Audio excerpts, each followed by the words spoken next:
Video editing, MS Stories. The Greedy Princess. पुराने वक्तों की बात है, किसी गांव में एक जालिम बादशाह का दरबार था। वो बादशाह बहुत संगदिल था और लोगों को परेशान करता रहता था। गांव के सभी लोग उससे बहुत परेशान थे और उससे जान छुड़वाना चाहते थे। बादशाह की एक बीवी होती है जिसका नाम नसीबो कैंची मलका होता है। अरे मिठे बगैरत के बच्चे, तू बादशाह तो बन गया लेकिन अकल तेरे अंदर जरा भर भी नहीं आई। ऐसे बादशाही करते अभी तक तूने मेरे लिए सोने का महल नहीं बनवाया। बेगम तू फिक्र क्यों करती है, मैं तेरे लिए सोने का क्या हीरो का महल बनवा दूंगा। थोड़ा सब्र कर, सारे गांव वालों को मार मार के निकालने दे यहाँ से। तेरे से ना बे कुछ, जब मैं मरूंगी तू तभी बनवा बेगा।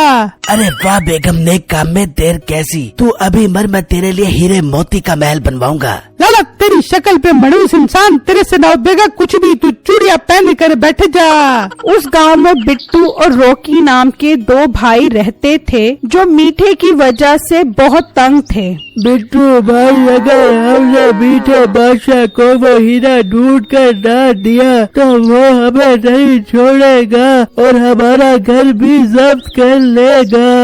रॉकी तुम परेशान मत हो, अल्लाह सब ठीक कर देगा। अगर हम कोशिश करते रहे तो हमें वो हीरा मिल जाएगा और हमारी जान छूट जाएगी उससे। नहीं भाई, गांव के सभी लोग वो हीरा ढूंढ कर थक चुके हैं, लेकिन वो किसी को नहीं मिला तो हमें कैसे मिल पाएगा। रॉकी तुम ठीक कह रहे हो, लेकिन हम दोनों को ही इसका हल निकालना पड़ेगा और वो हीरा ढूंढना पड़ेगा। वहाँ मीठा अपने दरबार में बैठा होता है कि एक बुजुर्ग आता है। हाँ बाबे, सुनाओ, कोई अच्छी खबर लाए हो या ऐसे ही मुंह उठाकर आ गए हो? बादशाह सलामत, हमने हीरे का पता लगवा लिया है। क्या बात कर रहे हो बाबा जानू, कहाँ है वो हीरा? बादशाह सलामत, वो इस गांव से दूर एक जंगल में एक चुड़ैल के पास है। उस चुड़ैल ने उस पर कब्जा किया हुआ है और उस चुड़ैल ने उस हीरे की हिरनी से शादी करवा कर उसके अंडे बच्चे निकलवा कर काफी सारे हीरे जमा कर लिए हैं। इसका मतलब अब उसके पास वो नायाब हीरे बहुत सारे हैं। जी बादशाह सलामत, हम तुम्हारी कोशिश से बहुत खुश हुए हैं। हमारे वजीर शाही खजाने से पैसे निकाल कर बादशाह को इनाम के तौर पर दिए जाएं। बादशाह सलामत, खजाने में पैसे कहाँ से आ गए? उसमें तो बिल्ली ने बच्चे दिए हुए हैं। सारे पैसे कहाँ गए? जान के अमार बुरा न लगे तो सारे पैसे मलका खा गई है। ओहो, ये तो बहुत दुख की बात है। बाबा जी, आपको हम हुक्म देते हैं कि आप अभी यहाँ से चले जाएं। हम आपका इनाम आपके घर पहुँचा देंगे। ठीक है बादशाह सलामत, मैं चला जाता हूँ, लेकिन पहले भी आपने यही कहा था, लेकिन अभी तक मुझे मेरा वो वाला इनाम भी नहीं मिला। ये कहकर वो बुजुर्ग वहाँ से चला जाता है। और मोटी नाक वाली औरत, तू क्या मुझे हर जगह जलील करवाती रहती है? सारा शाही खजाना खा गई। मिठे मेरे साथ तमीज से बात करियो, किस शाही खजाने की बात कर रहा है? तू 420 रुपए पड़े हुए थे उस समय। तो तू 400 रुपए ले लेती, 20 रुपए रहने देती वहाँ पर। सारा शाही खजाना खाली कर दिया। वहाँ बिट्टू जंगल से लकड़ियाँ काटने जाता है तो उसे दरिया के पार एक गार नजर आता है।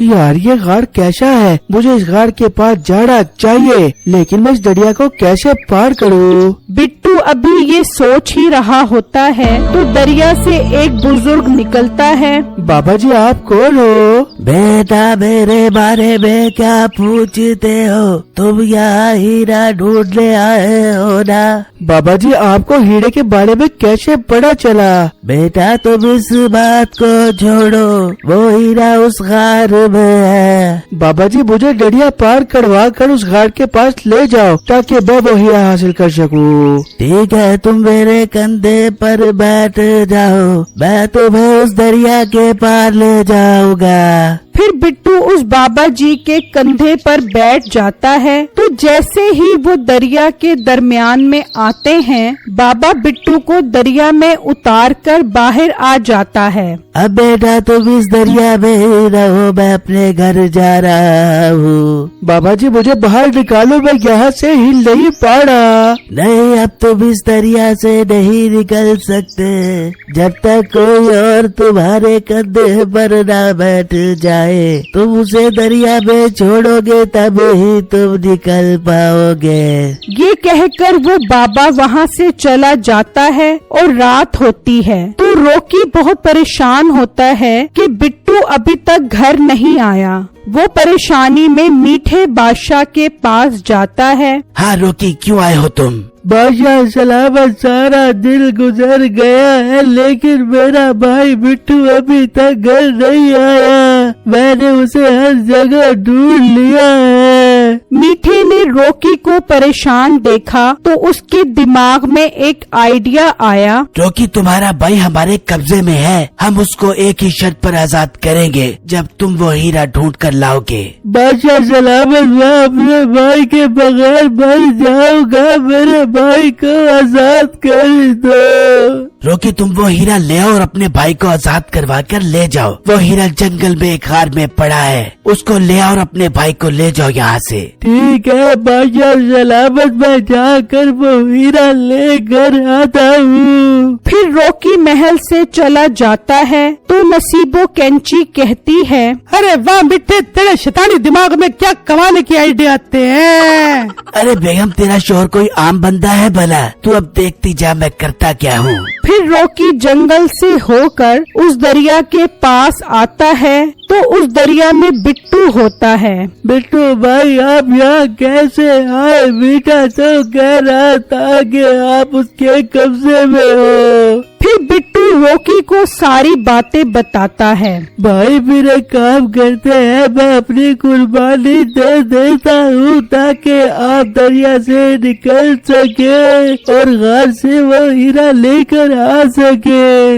रॉकी, तुम मेरे कंधे पर आओ, फिर मैं दरिया से निकलकर घाट से वो हीरा लेकर आऊंगा और तुम्हें भी इस दरिया से निकाल लूंगा। मेरे पास एक बहुत अच्छा आइडिया है। फिर रॉकी बिट्टू के कंधे पर बैठ जाता है और बिट्टू रॉकी को दरिया में छोड़कर बाहर आ जाता है और गार के अंदर चला जाता है। तो अंदर बहुत सारे हीरे होते हैं। बिट्टू वो हीरे देखकर हैरान रह जाता है। फिर जैसे ही वो हीरा उठाता है तो गार की चुड़ैल आ जाती है। अरे मोटे इंसान, तू मेरा हीरा चोरी करने आया है? मैं तुझे नहीं छोड़ूंगी और तेरी बोटी बोटी करके खा जाओगी। चुड़ैल बाजी, मुझे कुछ मत कहना, हम बहुत दुखी इंसान हैं। हम एक जालिम बादशाह के कब्जे में हैं। उसने हमें इस हीरे के लिए बहुत परेशान किया हुआ है। अगर मैं ये हीरा ना लेकर गया तो वो हम सबको मार देगा। चुड़ैल बाजी, आपको आपकी अम्मी की कसम, मुझे ये हीरा लेकर जाने दो। अरे मोटे इंसान, ये तूने मुझे मेरी अम्मी की कसम क्यों दे दी? मैं अपनी अम्मी से बहुत प्यार करती हूँ। जा तू हीरा लेके चला जा। चुड़ैल बाजी, आपका बहुत बहुत शुक्रिया जो आपने मेरी मदद की। फिर बिट्टू वो हीरा लेकर रॉकी के पास आता है और उसके कंधे पर बैठ जाता है और रॉकी बिट्टू को दरिया में उतार देता है और खुद दरिया से बाहर आ जाता है। रॉकी, तुम ये हीरा लेकर जाओ, अब तुम्हारा काम है मुझे इस दरिया से निकालना। बिट्टू भाई, आप फिक्र मत करो, आप आज ही बाहर निकल आओगे। फिर रॉकी वो हीरा लेकर मीठे के पास जाता है। मीठा हीरा देखकर बहुत खुश होता है। अरे वाह रॉकी, तुमने मेरा दिल खुश कर दिया। बादशाह सलामत, वहाँ बहुत सारे हीरे पड़े थे, मैंने तो एक घूसा मारा तो वो चुड़ैल भी मर गई। वाह रॉकी, तुम तो बहुत बहादुर इंसान हो। तुम घर जाओ, तुम्हारा भाई तुम्हें मिल जाएगा। ये कहकर रॉकी वहाँ से चला जाता है तो मीठा कहता है, अरे वाह बेगम, अब तो अपने मजे हो गए। अब मैं वहाँ जाता हूँ, सारे हीरे लेकर आता हूँ। फिर मीठा जंगल से होकर उस दरिया के पास आता है तो बिट्टू दरिया में होता है। बिट्टू, तुम यहाँ क्या कर रहे हो? बादशाह सलामत, मैं घाट से हीरे लेने जा रहा हूँ। बिट्टू, मुझे अपने कंधे पर बिठाकर ले चलो। ठीक है बादशाह सलामत, आप मेरे कंधे पर बैठ जाओ। फिर बिट्टू بٹو میٹھے کو اٹھاकर دریا کے درمیان میں لا کر چھوڑ دیتا ہے اور خود دریا سے باہر آ جاتا ہے۔ بٹو تم نے مجھے دریا میں کیوں اتار دیا؟ میں آگے کیوں نہیں جا پا رہا؟ بادشاہ تمہاری یہی سزا ہے کہ تم ساری زندگی دریا میں رہو۔ Bye bye.